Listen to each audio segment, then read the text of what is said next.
오늘은 바로 그 리뷰입니다. 바로 흔히 말해 퍼스널 모빌리티, 스마트 모빌리티, 그 외에 전동 휠, 모노 휠 등등 여러가지 명칭이 있지만 이번에 제가 타고 있는 킹송 16S 리뷰를 해볼까 합니다. 물론 제가 이 제품을 사게 된 계기로는 첫 번째로 휴대성, 두 번째는 등판력, 세 번째는 거리, 네 번째는 서비스, 다섯 번째는 편리성입니다. 이렇게 크게 다섯 가지를 위주로 제가 리뷰를 해볼 텐데 뭐 간단한 재원표는 이렇게 돼 있죠? 네. 사실 이렇게 쭈루룩 나와 있는 걸로 봐서는 쉽게 내가 필요하고자 하는 그 스펙이 맞는지 알아보기가 힘듭니다. 왜냐면 내가 만약에 이 제품을 사보지 않고 이 스펙을 봤다면 전혀 이해할 수가 없겠죠. 그렇기 때문에 굉장히 주관적이면서 그 눈으로 직접 보여드리고자 이번 리뷰를 준비했습니다. 보시다시피 휴대성이라 한다면 바로 제 집에서 이렇게 충전할 수 있는 자그마한 크기 정도면 충분할 거라 저는 생각했습니다. 킥보드 같은 경우에 접어도 집에서 충전하는 거에 있어서는 사실 좀 부담스럽죠, 크기가. 그렇기 때문에 지금 이렇게 방 안에서도 쉽게 충전할 수 있을 만한 이런 크기를 저는 원했습니다. 그 외에 스케이트보드도 있겠지만 저는 이제 스케이트보드라 하면은 좀 많이 비싸더라고요, 첫 번째가.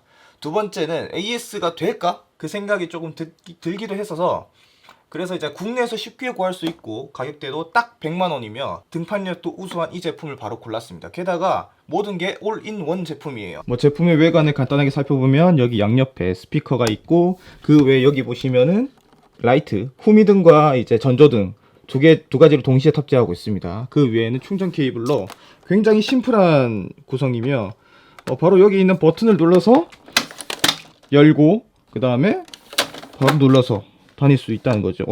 이렇게 잡고 있는 상태에서 검지만 켜게 되면 바로 전원 버튼을 누를 수가 있어요. 이렇게 전원 버튼을 바로 누를 수 있어요. 그래서 평소에는 이렇게 캐리어를 들고 다니다가 이제 캐리어를 접을 때 눌러서 바로 전원을 키면 되는 거겠죠.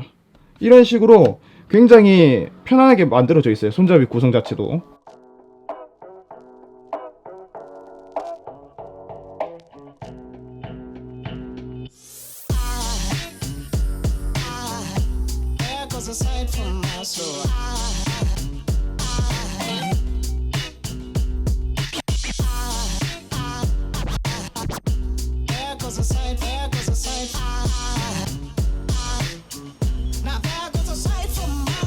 물론 이놈을 초기에 사자마자 바로 25km로 혹은 30km로 바로 설정할 수 있는 것은 아닙니다. 적어도 한 100km 가까이를 타야만이 숙련자 모드, 그러니까 25km에서 30km를 최대 시속으로 이제 설정할 수 있다는 것이죠. 어떻게 설정하냐면 이것도 약간 좀 불편해요. 왜냐면 전용 앱을 설치해야 된다는 건데 그 전용 앱을 설치해서 또 깔고 아이디로 가입하고 이런 과정이 굉장히 귀찮습니다. 먼저 가볍게 전용 앱에서 들어가게 되면은 뭐 장치나 이런 데 들어가면 여러 가지 메뉴가 있을 겁니다. 앱과 이제 제 전동 휠과 연결되고 있는데 킹송 끄기 하면 당연히 꺼지겠고 뭐 더보기에 들어가서 속도 세팅이 있습니다. 여기서 자신이 원하고자 하는 세팅을 하면 됩니다. 페달이 들린다는 현상이 뭐냐면 얘가 알아서 수평을 맞춰서 앞으로 움직이는 것이기 때문에 아무래도 더 이상은 속도가 올라가지 않게끔 기울여지지 않기 때문에 굉장히 조심해야 되는 구간이다 라고 말씀드릴 수 있겠네요. 수평 설정이라 한다면은 기존에 원하는 페달의 이제 기울기를 자신이 원하는 대로 설정할 수 있다는 겁니다. 저는 기본적인 세팅을 원하기 때문에 그대로 설정하지 않았고, 보이스 컨트롤이라 한다면 얘가 이제 여러 가지가 있겠는데 저는 안내 음성을 좀 많이 그렇게 선호하진 않아서 저는 끄고 있습니다. 보시다시피 알람에 대해서 말씀드리자면 시속 25km가 넘어갔을 때 알람이 이렇게 울리게 되고,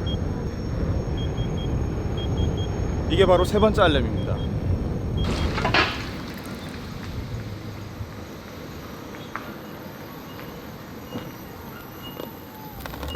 여기가 동서대에서 그나마 제가 느꼈던 경사 중에 가장 높은 경사인 것 같습니다. 등판력에 대한 속도 테스트를 간단하게 해보고자 합니다. 최고 속도로 지금 현재 올라가 볼게요.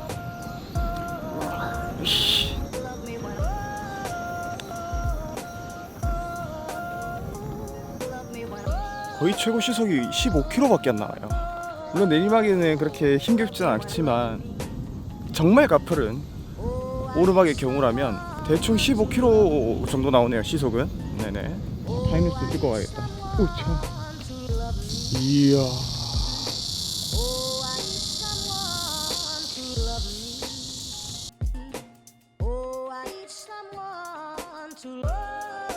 힘들어. 장점만으로 밀어봤을 때 딱 이런 분에게 추천합니다. 대학생들, 그리고 집이 좀 경사가 있는 구간에 사시는 분들, 딱 이렇게 크게 두 가지. 두 분 외에는 그 외에 이제 뭐 대리운전 기사님들 같은 경우에도 충분하겠고요, 그 스펙들이. 왜냐면 뒷트렁크나 뒷좌석에 싣는 것도 그렇게 부담되지 않는 크기다 보니까 대리운전 기사님들께서도 굉장히 많이 이용하신다고 들었습니다. 보통 대리운전 기사님들은 이제 V10e 그걸 많이 쓰신다고 하더라고요. V102인가? 네, 아니면 테슬라, 그 두 제품 중에 하나를 많이 사용하신다고 들었습니다. 일단 저 같은 경우에는 집돌이다 보니까 좀 밖에 많이 나가야겠다 싶어서 질렀는데 밖에 있는 시간이 좀 많이 길어지긴 했어요. 다행인 건. 왜냐면 직장에서 집까지의 거리가 10km 조금 넘습니다. 그래서 그걸 1시간 동안 타는 거나 아니면은 지하철 타고 30분 안에 집에 도착하는 거나, 사실 지하철 타는 게 더 낫긴 한데 간단한 레저용임과 동시에 스트레스를 풀기 위해서 저 제품을 샀던 거거든요. 그래서 그런지 확실히 정말 마음에 듭니다. 정말 잘 애용하고 있고 정말 기분 좋은 반면에 주의할 점이 있습니다. 그에 대한 단점들에 대해서 소개하고자 합니다. 첫 번째 단점은 당연히 여러분들도 아시다시피 보호장구가 반드시 필요하다는 점이 굉장히 번거롭습니다. 제가 말했던 그 첫 번째 장점에 대해서도 어울리는 얘기긴 하지만 저는 최대한의 휴대성을 좀 많이 강조하고 싶었습니다. 그래서 이렇게 접이식 헬멧을 사용하고 있긴 한데 이 제품 이름은 펜드라고 하더라고요. FEND. 그래서 이렇게 좌우로 이렇게 접히는 방식에 있는 헬멧을 저는 애용하고 있습니다. 접히는 방식이 여러 가지가 있겠지만 이렇게 납작하게 이렇게 탁 찌개지는 것도 있겠고, 이것처럼 이렇게 접히는 방식이 있겠고, 두 번째는 이제 위에서 아래로 이렇게 접히는 방식. 이게 총 3가지의 헬멧을 봤는데 국내에서 그나마 저렴하면서도 싸게 빠르게 구할 수 있는 이 헬멧을 저는 추천해요. 왜냐면 거치시킨 상태에서 이걸 사뿐히 올려주면은 말 그대로 정말 편안하게 보관할 수 있다는 점이 가장 큰 장점이 아닌가 싶습니다. 딱 맞게 만들어줬다는 느낌? 저는 그 생각이 들어요. 그래서 이 헬멧 제품을 소개해주고 싶었으나 너무 부담되는 가격이긴 합니다. 그래서 보호장구 착용하는 게 단점이냐? 정확하게 말씀드릴게요. 위험하다는 것이 가장 큰 단점입니다. 원래 위험과 재미는 비례한다고 하죠. 위험할수록 굉장히 재밌다. 두 번째 단점은 올인원이지 않습니까? 그래서 복합적인 기능을 갖추고 있으면 반드시 한 가지의 문제점이 생깁니다. 저 같은 경우에는 바로 그 손잡이가 그 문제점이 됐습니다. 다행인 건 아까 말씀드렸다시피 AS가 된다는 점, 그 점을 적극적으로 살려보려 했으나 이 AS 자체도 약간 좀 아쉬운 부분이 있어요. 왜냐면 그 손잡이 부품이 부산에 없을 경우도 있거든요. 그리고 생산되지 않는 경우도 있다고 합니다. 그러니까 제가 기존에 옛날에 썼던 킹스홍 16S 제품은 손잡이가 플라스틱이었는데 버전업이 된 킹스홍 16S에서는 손잡이가 알루미늄으로 되어 있어요. 그래서 손잡이 교체를 문의하러 직접 찾아갔더니 플라스틱 손잡이가 아닌 알루미늄 소재로 바꿔주더라고요. 이게 장점이냐? 아니죠. 바로 이격 현상이 일어났다는 것입니다. 굉장히 번거롭고 굉장히 짜증나요. 안 다칠 때도 있고 다칠 때도 있는데 좀 막 세게 눌러야 되나? 다시 가야 되나? 뭐 이런 생각하면서 막 온갖 짜증이 막 들더라고요. AS는 되지만 100% 다 되는 건 아니다. 그 부분에 대해서는 굉장히 아쉬웠습니다. 세 번째는 굉장히 무거워요. 너무 무거워요. 진짜 너무 무거워서 돼질 것 같아요. 이게 16.9kg라고 나와 있는데 말이 16.9kg지 실제로 들다 보면 팔 빠질 것 같아요. 너무 무겁습니다. 지금은 적응이 됐지만 처음 들었을 때는 계단 한 블럭 오르는 게 굉장히 어려웠어요. 한 손으로만 들어야 되다 보니까 너무 힘들었어요. 그리고 제가 너무 급하게 빼려다 보니까 한 번은 손으로 이제 바퀴 부분과 손잡이 부분을 두 손으로 들려고 했었을 때 바퀴 부분이 돌아가면서 몸체 사이에 끼는 바람에 여기 이렇게 손가락 여기 부분이 싹 긁혔어요. 지금 잘 안 나오고 있긴 한데 싹 긁히다 보니까 굉장히 징그럽더라고요. 그래서 좀 많이 조심해야 됩니다. 한 손으로만 들어야 되는 상황이 많다 보니까 아무래도 많이 무겁게 느껴지지 않을까 싶어요. 그래서 사람과 만나러 갈 때도 저걸 자주 이용하긴 하는데 대부분이 손잡이를 이제 캐리어 형태로 바꾼 다음에 많이 끌고 다니는 편이긴 합니다. 그치만 식당 이용 시에는 굉장히 번거로워요. 두께가 좀 있다 보니까 수납하기가 많이 힘듭니다. 그렇다고 카운터에 맡기기도 애매하잖아요. 안 그런가? 총평을 남겨보자면 확실히 삶의 질은 확실히 개선되었다고 말씀드릴 수 있습니다. 굉장히 재밌고 굉장히 행복합니다. 사용하면서 느낀 건 점이었어요. 가까운 거리나 이런 걸 탈 때, 이런 걸 이용할 때, 그리고 시장 갈 때에도 지하철 한 정거장 거리가 되는데 저걸 탐으로써 느꼈던 점이 가깝다 생각보다. 그리고 이제는 거리의 제한이 크게 느껴지지 않아서 너무 마음에 들어요. 그치만 최악의 단점 중 하나는 너무 위험하다는 겁니다. 심각하게 위험해요. 20km 정도에서 한번 자빠져 봤는데 그날 바로 깁스했습니다. 뒤질 뻔했어요. 이게 살이 전체적으로 패였어요. 자세히 보시면 아시겠지만 요 부분 보이십니까? 요 부분, 엄지손가락 요쪽 부근에 있는 뼈가 금이 갔어요. 그래서 병가 대신에 휴가를 써서 휴가를 이제 버린 적이 있었습니다.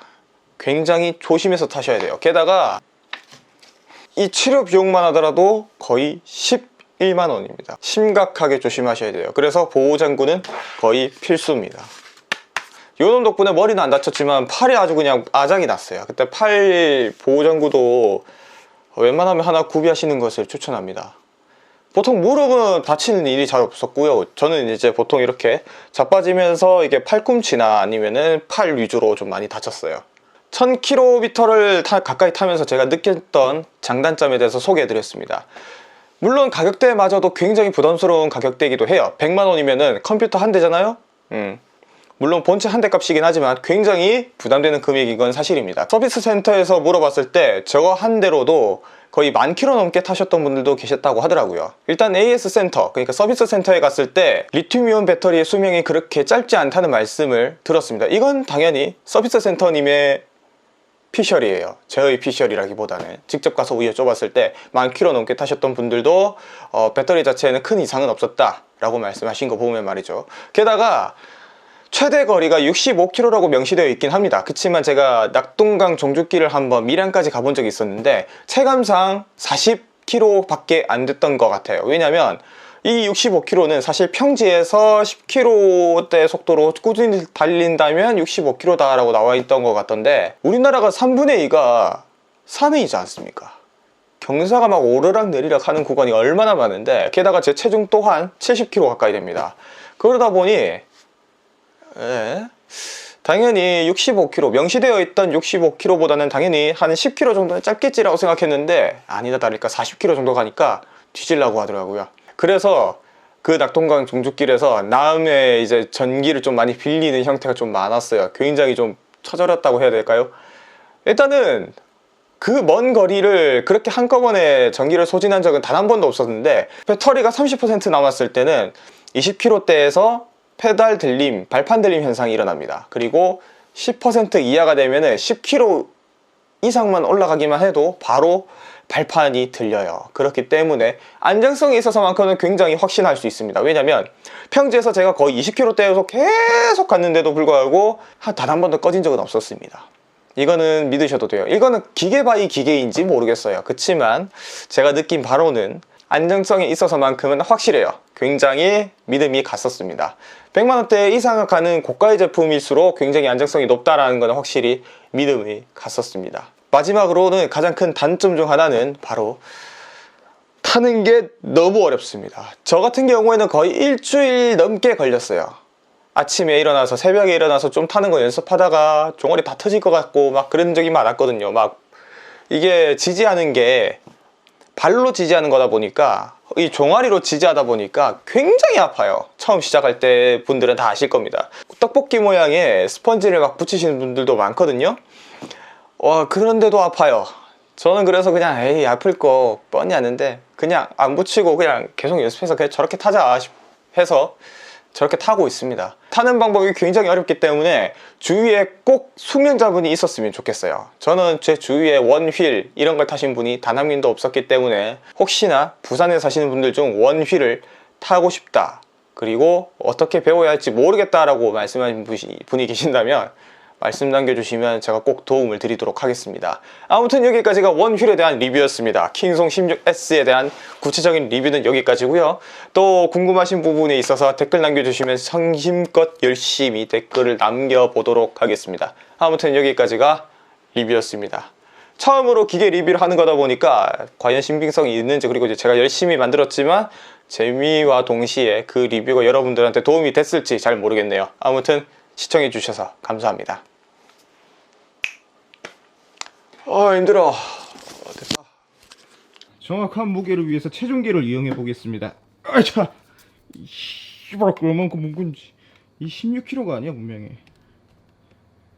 이렇게 발로 거치해놨는데 미친 씨발 18kg? 거짓말이네?